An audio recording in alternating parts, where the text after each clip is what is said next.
I want to welcome all our viewers in the United States and around the world. I'm James Pierre. Today we'll go spotlight on Haiti to talk about the assassination of Haitian President Jovenel Moise, assassinated at his home. The country interim prime minister at that time, Minister Claude Joseph, called the assassination a hateful and inhuman barbaric act. Remember also that the prime minister confirmed that a highly trained and heavily armed group carried the attack. He was referring to the Colombians who were arrested, about 20 of them, about almost 2 years after the assassination of President Jovenel Moise. Not that much has been done in Haiti, especially when it comes to the Department of Justice. The Colombians are still in jail in Haiti and hasn't faced a judge. They don't even know their charges. So joining us now is Milena Carmona. She's the wife of one of the Colombians in jail in Haiti, Jovenel Carmona Flores. Thank you so much for being here with us. Almost 2 years after the assassination of President Jovenel Moise, your husband is in jail in Haiti. Have you talked to him? How is he doing? Hi, James. Thanks for having me in your show. No, unfortunately, I don't have communication with my husband. The last year, I had the opportunity to send letters until October 2021. In this year, no letters, no nothing, 15 months without a communication with him. They have not had the right to call the families in Colombia.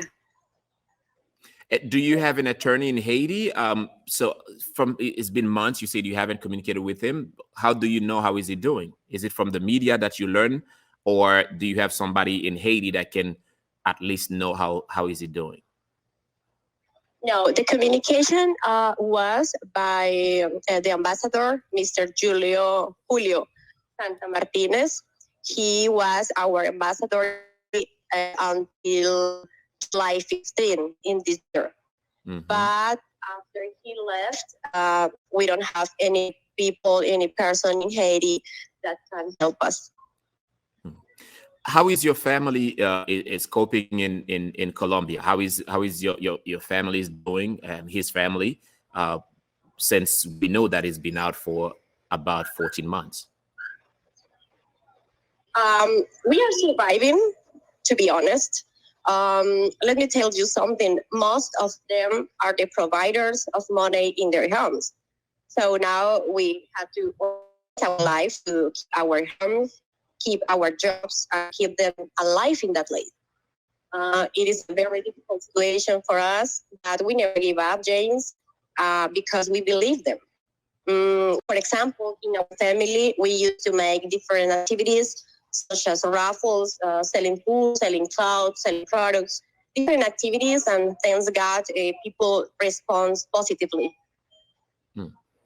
So this is the way that you guys are collecting money to help in your case, your husband in Haiti. You said you believe them. What do you mean by you believe them? Did your husband ever talk to you and say that he's innocent, or is he guilty about what happened in Haiti, especially the assassination of President Jovenel Moise? My husband is an innocent man. He deserves a fair trial. He is now in prison for a crime he didn't commit. I believe him because he was hired for security service by a legally company in the U.S. called CTU, and now he is in prison. He was tricked. So I believe him. I serve for him justice. Okay. Did your husband ever tell you why he went to Haiti, why he went to work in Haiti? What was the purpose behind his work to Haiti? Did he ever talk to you about the reason why he had to go to Haiti? Yes, the project was in Haiti.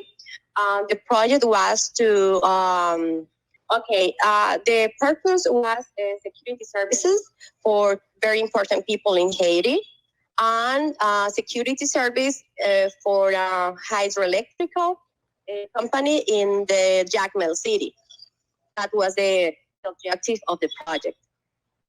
So he was supposed to give security to highly protected, important people of Haiti and a company in Jacmel. So he was doing I mean, like 2 contracts at a time? Is that what you said?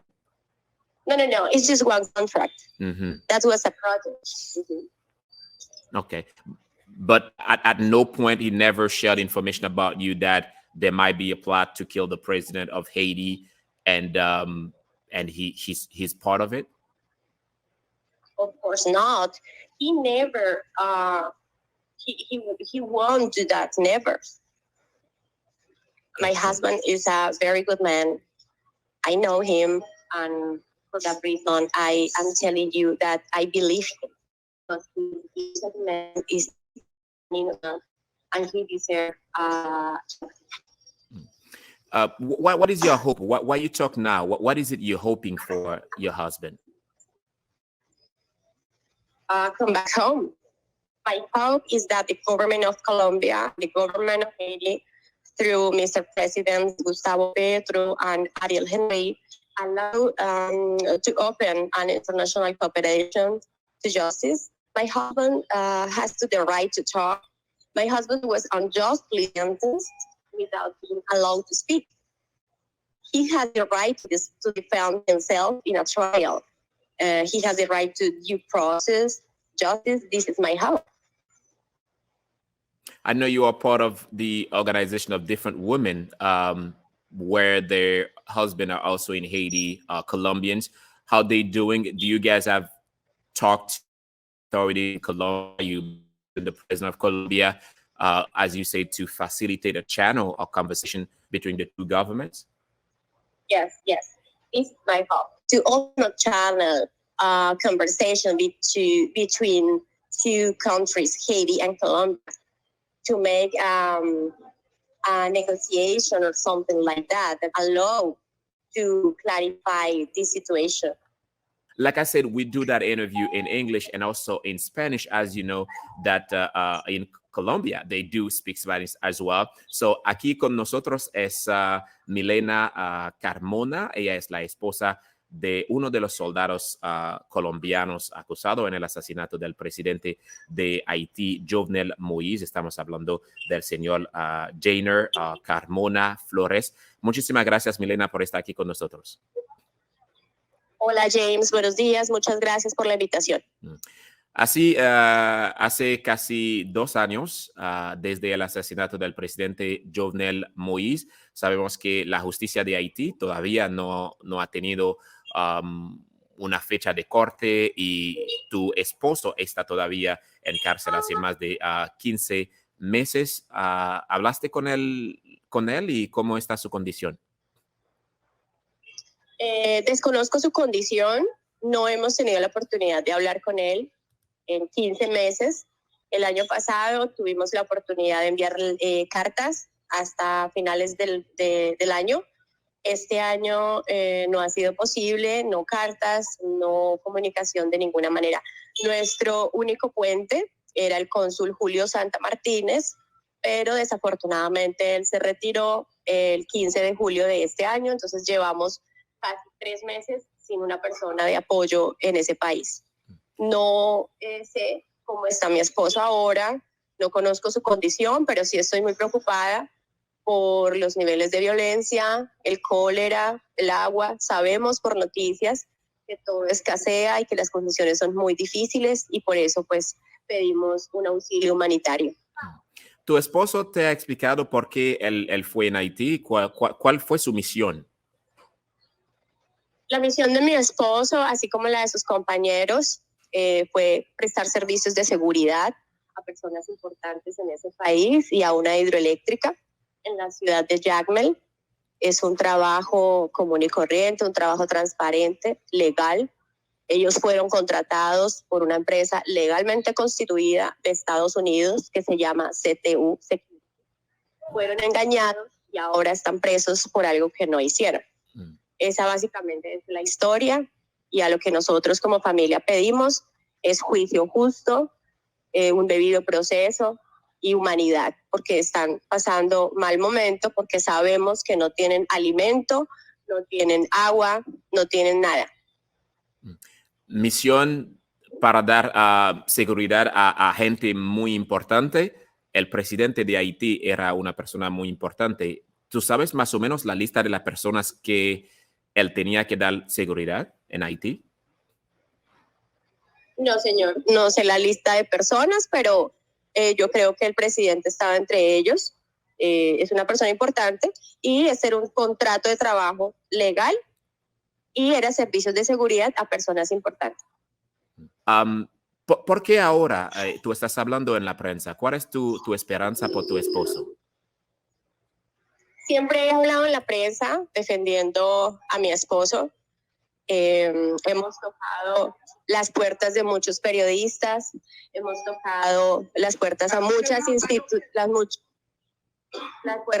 instituciones en el mundo, pidiendo auxilio, pidiendo ayuda para que este caso sea visible y haya justicia. Mi esperanza es que entre los dos gobiernos, el gobierno de Colombia, de Gustavo Petro, y el gobierno de Haití, del señor Ariel Henry, abran un canal de cooperación internacional para permitir justicia. Ellos merecen ser escuchados, defenderse. Fueron injustamente sentenciados sin ni siquiera permitir la presunción de inocencia.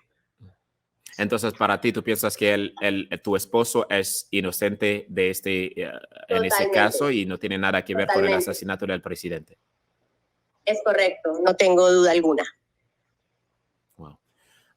Milena Carmona, muchísimas gracias por estar aquí con nosotros. Yo sé que tal vez vamos a tener una otra entrevista más larga para hablar más sobre ese caso muy importante, el asesinato del expresidente Jovenel Moise, y también la condición de tu esposo que está ahora en prisión en Haití en una situación muy difícil, como tú has escrito, el problema de cólera en Haití y también el problema de salud. Gracias.